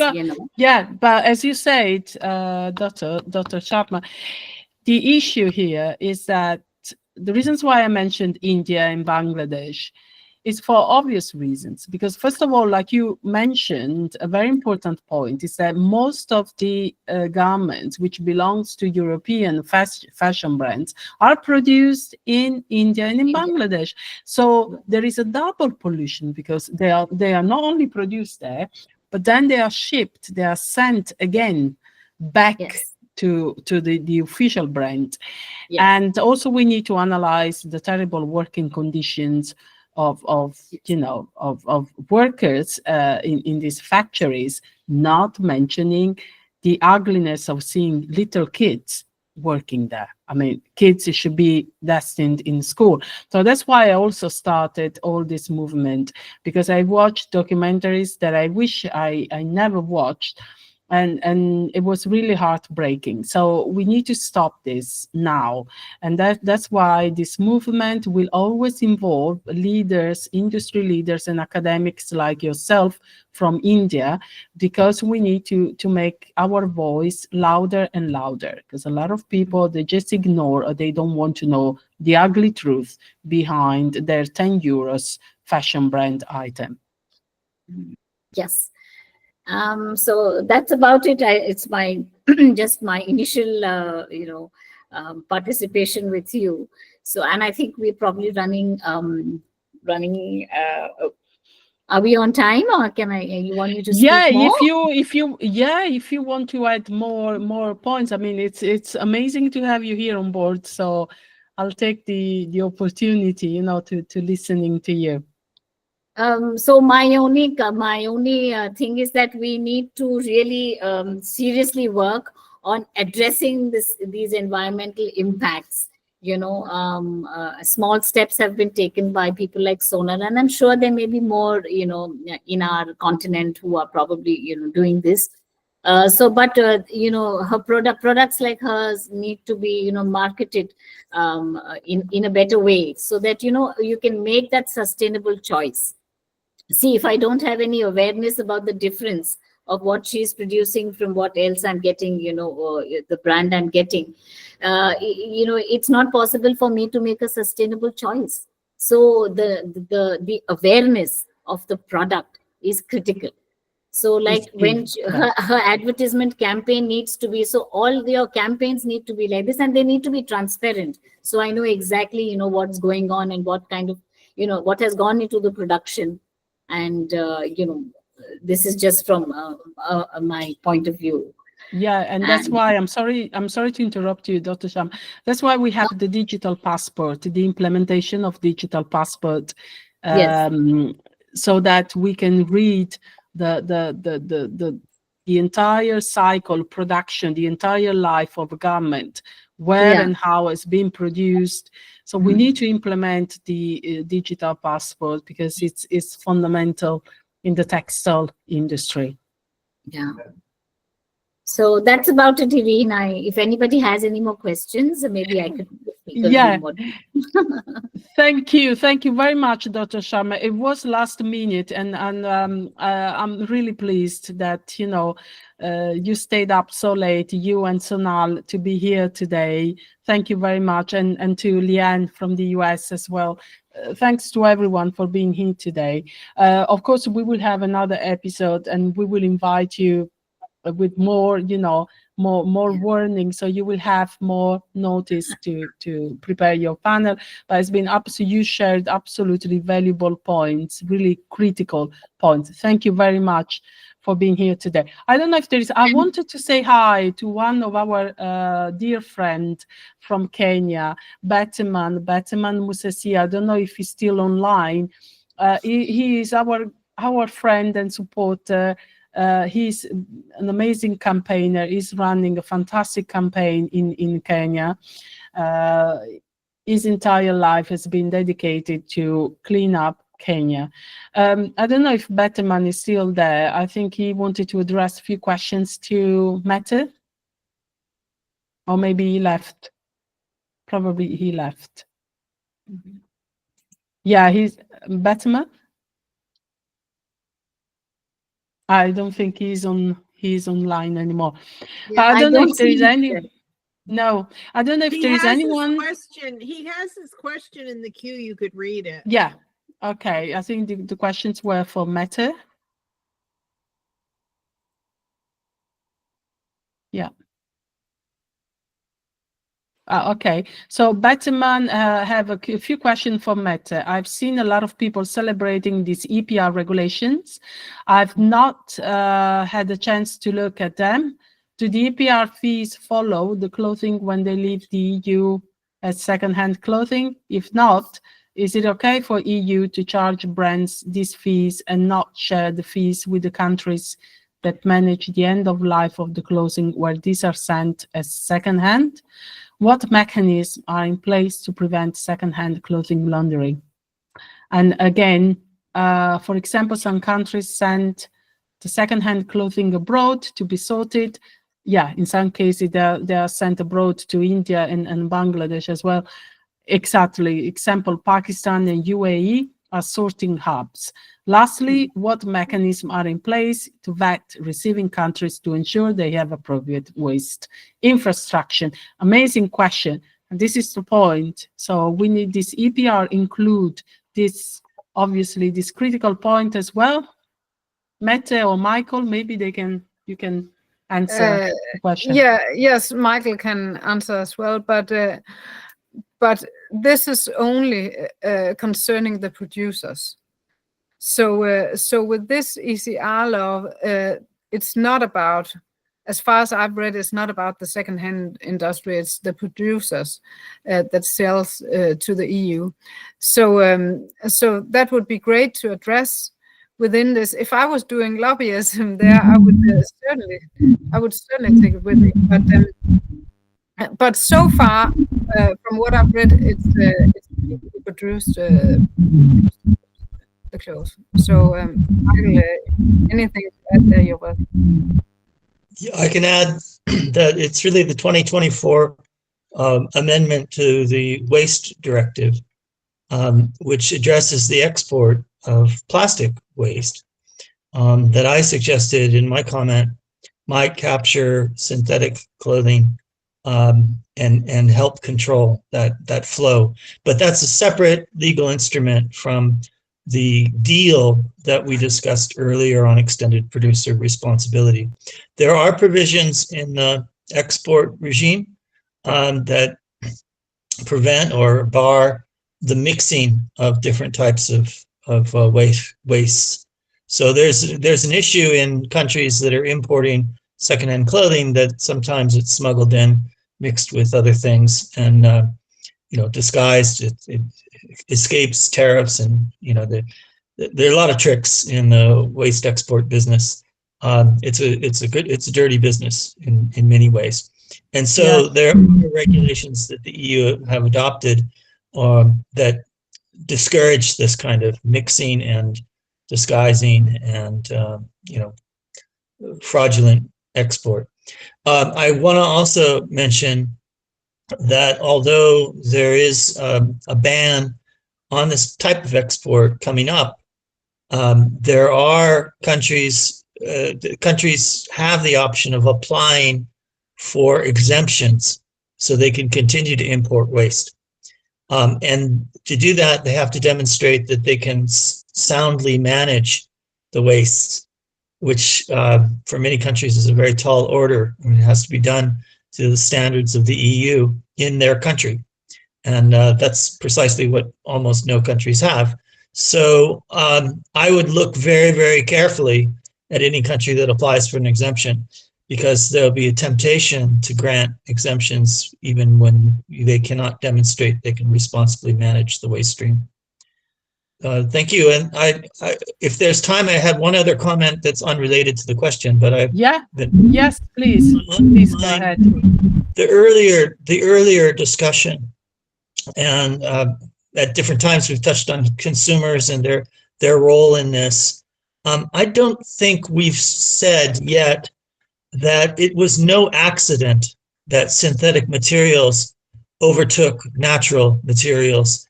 There were concerted campaigns, and these were cultural campaigns.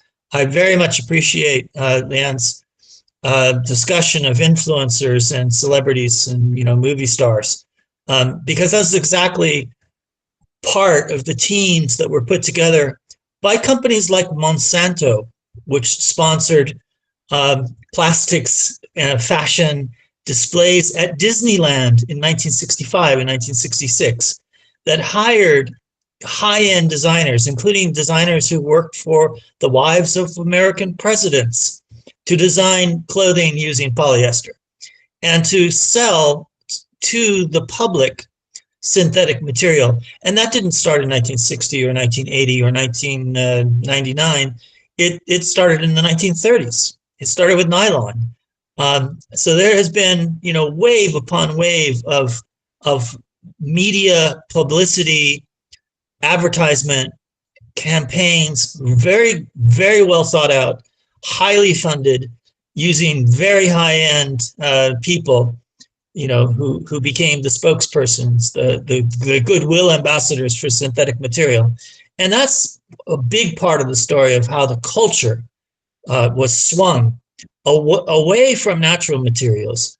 Very explicit language. I'll share some of that later with some of you, but I researched a little bit of this. I actually grew up next to Disneyland. And so I visited, Tomorrowland and the House of the Future made of plastic. The Chematron that Monsanto also funded.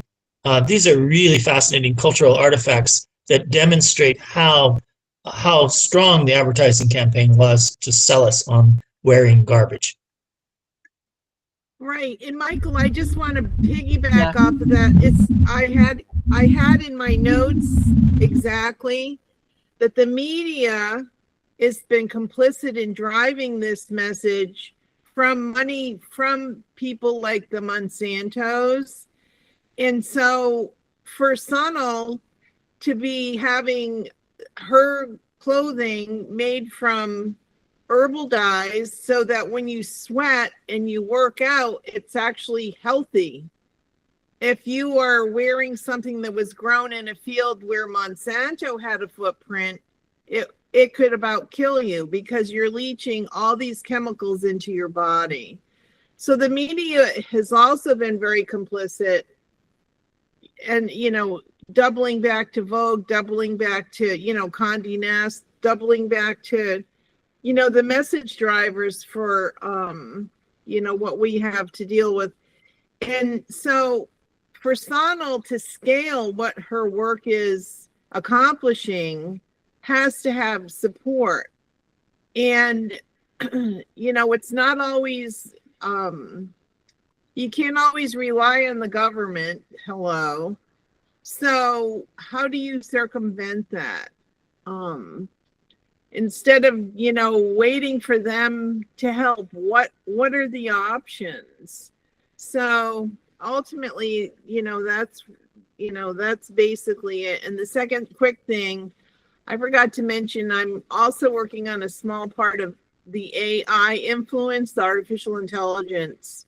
And unfortunately, it actually could stand to do some good, but there is great reason in research to believe that this will actually only accelerate the fast fashion industry.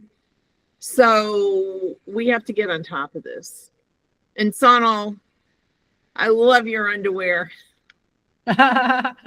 We all do. We all do, Sonal. We all do. In a good way. Yeah.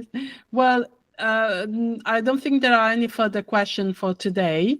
I really want to thank you. Thank you very much for making this podcast happening today. And amazing. I think it's one of the strongest panel I ever had so far. And there is a question from Judith Akoto. Judith, welcome. Please go ahead. Hi, everyone. Thank you so much for such an insightful session. So I am originally from Ghana, but I'm doing my master's in the United Kingdom. My research is focused on sustainable fashion practices in West Africa, focusing on Ghana. And it's more about upcycling fashion, circular economy modules for fashion businesses. And so I've learned a lot from this session. I was wondering if the material will be available because I think it would really help in my research. And thank you all so much for such an insightful session.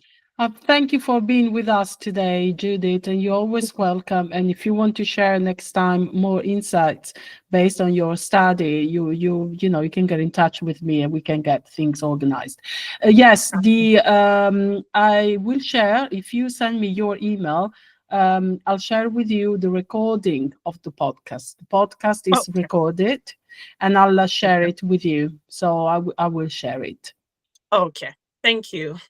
You're welcome. You're welcome. Pleased that you enjoyed the session today. Really a remarkable panel. Thank you very much to you all for being here today. And I hope that we can meet up in person for a special of join the Textile Revolutionary Movement. And so a special thanks to our keynote, Michael, for sharing such valuable insights, to Dr. Sharma from India, Mette Denker, Sonal, and the amazing Dr. Liantil Rutkowski, and Andrea sharing her presentation with us of her amazing collection. Thank you very much. Thank you. Can I say one more quick thing? Yeah, I am so looking, I hope that our pattern of occurrences happens in September, because I want to counter Anna Wintour's September issue. We have to have our own September issue. Just saying, just saying. Yes, we will do. We will do, Lian. We will do the other issue. Thank you very much. Thank you. Thank you, everybody. Thank you so much. Thank you. It was lovely hearing everybody. Thank you. Thank you for having us. Bye-bye. Bye-bye. Bye. Thank you. Thank you. Bye.